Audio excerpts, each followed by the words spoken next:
going to be looking at how passion fuels creativity and storytelling, two of the most important elements of success.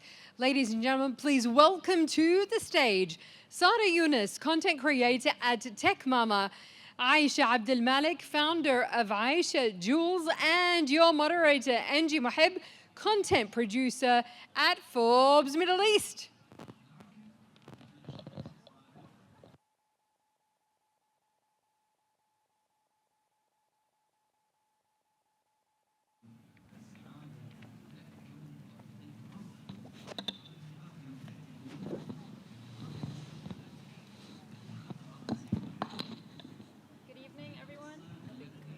It's on.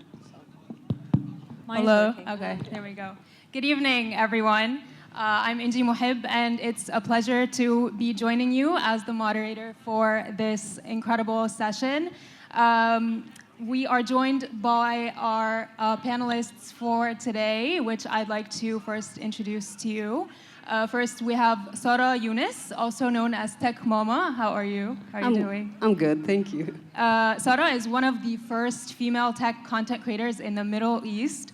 She has an impressive background in software engineering, which helps her bring a unique and sort of technical expertise to the creative side of content creation, which helps make technology more accessible to her audience and more digestible. She's also been invited to some of the biggest tech events in the industry, including with Samsung, Apple, Huawei, and so much more. So we are pleased to be joined by you, Sara. We also have Aisha Abdulmalek. Hi. Hi, how are you? I'm good. How are you? All great, all good. She is the founder of Aisha Jules. She started her luxury brand at 17, and it's now one of the fastest growing brands in the GCC. Her work combines high-quality craftsmanship with a strong sense of social responsibility, which we are going to talk a little bit more about throughout this panel.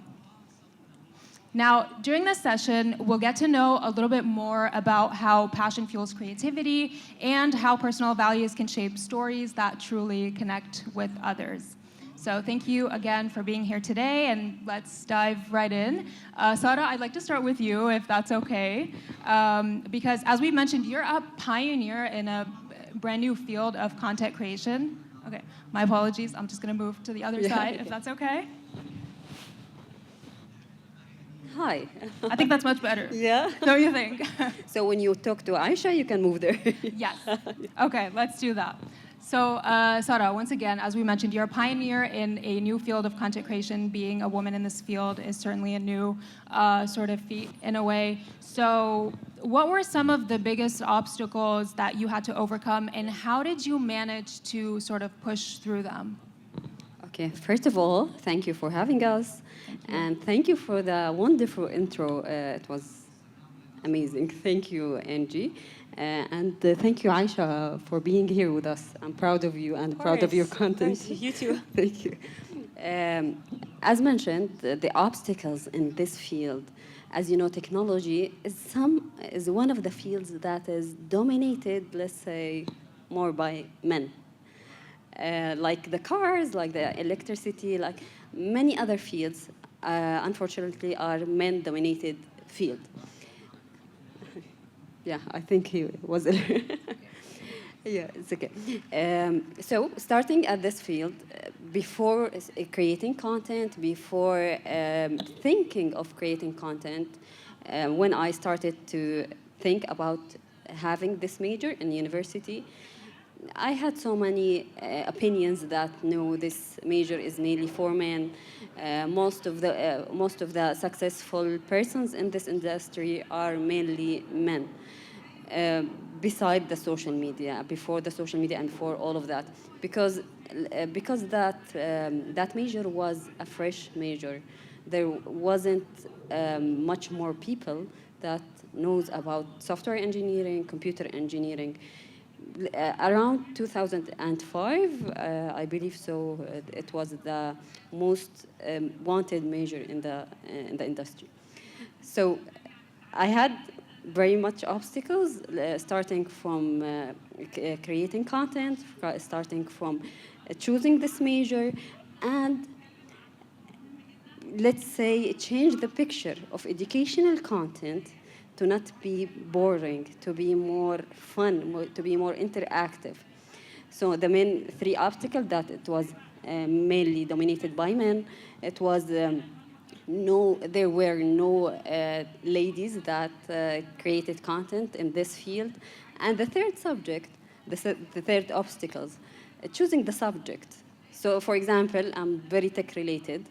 If I started today to talk about coding, object-oriented, to talk about arrays, to talk about the code itself, it would be boring for the audience, and it wouldn't be beneficial for so many people.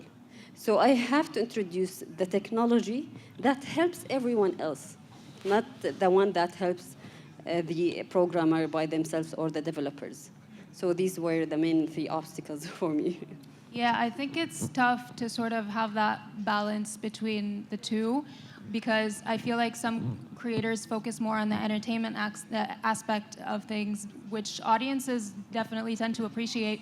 But at the same time, it's important for you to also have like the technical background, and it's good that you're able to do both of these things. Yeah.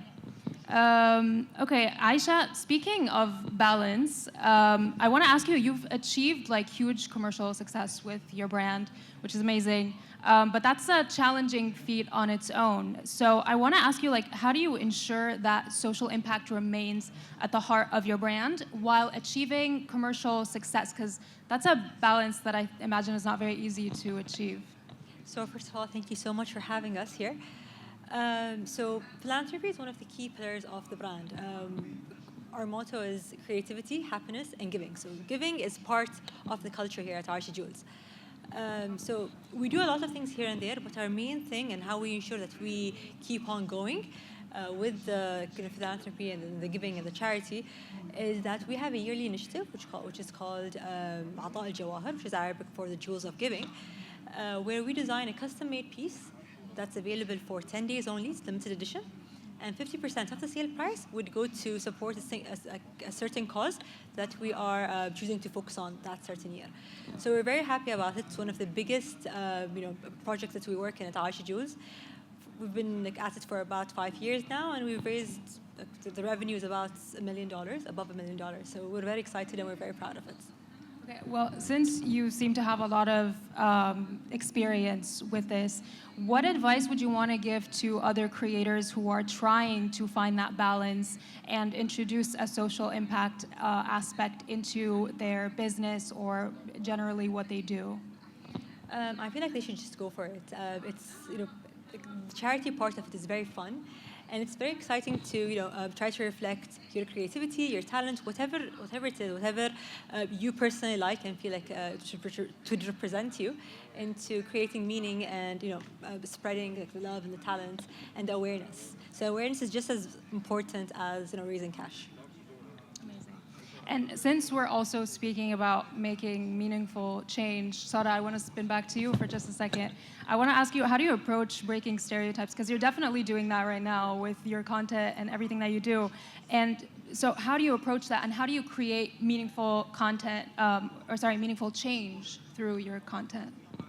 Well, as a Middle Eastern woman, people are always expecting the stereotype of a Middle Eastern woman to be either a housewife, if it's on social media, to be a lifestyle designer, entertainer. This is the basic stereotype. But it means a lot for the women who are creating content on this field. But having this stereotype and changing it to something more educational, something more techy, something geeky, let's say. First at the beginning, it was hard for people to accept it. Yeah, I would imagine. Yeah. Some people would attack us. They would say, "Go to the kitchen." If I cooked something last week, I cooked maklube. Do you know maklube? It's a well-known dish in Jordan. I think it's very hard to make. It's very delicious as well. It's very hard, extremely hard. I spent 5 hours doing that. 5 hours? 5 wow. hours. Okay, how did that go? That's how I'm skilled at the kitchen. How did that go? It was burned out. It was black. That reminds me. It was a black dish like this. We bought some candles on it. The kids thought it was a candle. Oh my It was God. a party. They thought it was a birthday cake. Yeah, exactly. So breaking this stereotype and having the people used to other content from the ladies. At the first, it was hard. Yeah. But then I gained the trust of these people.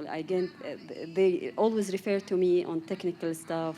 They always support me. The support I get on social media now, comparing to the beginning, it's amazing. It's a very huge change. Yeah. I mean, I love that you're doing that. I love that you're going against all the odds and to break that stereotype, which we've had for a very, very long time. Like when you've had this perception for basically ever, it's really hard to change. So it's amazing that you are doing that. Thank you, Engy. Every Thank step of you. the way. So first, thank you both for your insights so much. I want to just ask you before we end the session, one last question that I'm going to give the floor over to both of you to answer. It's very obvious that you're both very passionate about what you do, and that's sort of the drive that pushes you to like break stereotypes, make changes, get creative. So how do you turn that passion into a story that resonates very deeply with your audience while also staying true to your personal values and your personal beliefs? And I'd like to start out with Aisha, if that's okay. So basically, a huge part of it is communicating. We at Aisha Jewels, we focus a lot on communicating our daily lives, our messages, because I always like whenever we talk about the brands, we focus a lot on brand image, but it's not really about the brand's image. It's about the brand's character. It's all about how you communicate with your followers, your friends, like the type of language you use. So communication is key, to be honest, in everything, including building a brand. So that's a huge part of it. Definitely, definitely. I mean, yeah, it matters a lot that you build like a personal relationship with your audience. Definitely, so that people can relate to the brand, they feel like they're part of it. So whenever we launch a new product and we're taking pictures of the preparations and all of that, we'd get like hundreds of messages. Do you need any help? Do you want us to come? We just want to come and support. So it becomes like an entire community instead of it's just being a buyer and a seller relationship. Exactly, exactly. And Sarah, what do you think? Standing out in such a field, I told you at the beginning there were a few content creators, there were non-tech ladies, but now there are huge creators that are creating tech content. So standing out in this field, you have to create your own personal brand, and be aware of the copiers. Every day, there's so many copiers. There are people with no innovation. They can copy your brand. I think Aisha knows what I mean. They can copy exactly your brand. Definitely. You have to step up, let them go, step up with your brand, with your innovation, because copier will always be copier. They're gonna copy each other people, but they're not gonna innovate. That's what I'm seeing. If each person that I see that copies another one, they copy they copy successful persons only. Okay, they have numbers. Okay, they get numbers, but their content is only recycling. Exactly. They're only recycling content or brands. But being a creative person, you always have to step up with your own personal brand, with your visual brand, with your hooks, with your content. So that's the stuff that is hard for the copiers to follow up. You have to innovate. You have to come up with a new plan, even if the copiers have bigger numbers than you. But you have to innovate and let that go. Yeah, I would imagine it's tough to have people copying every step that you do, especially when you're creative and you're coming up with new ideas. That's your currency, basically. Exactly. But it's wrong to also get caught up on the whole idea of others copying you. You should just focus on what you do. And I feel like that creates the difference between someone who is original and has their own ideas to someone Copier who just will be recycles. copier. Exactly, exactly. Well, thank you very much to the both of you. Thank you so much for being here, and thank you so much to our audience for listening. This has been an incredible panel. Thank you. guys. Thank you for having us. Thank you.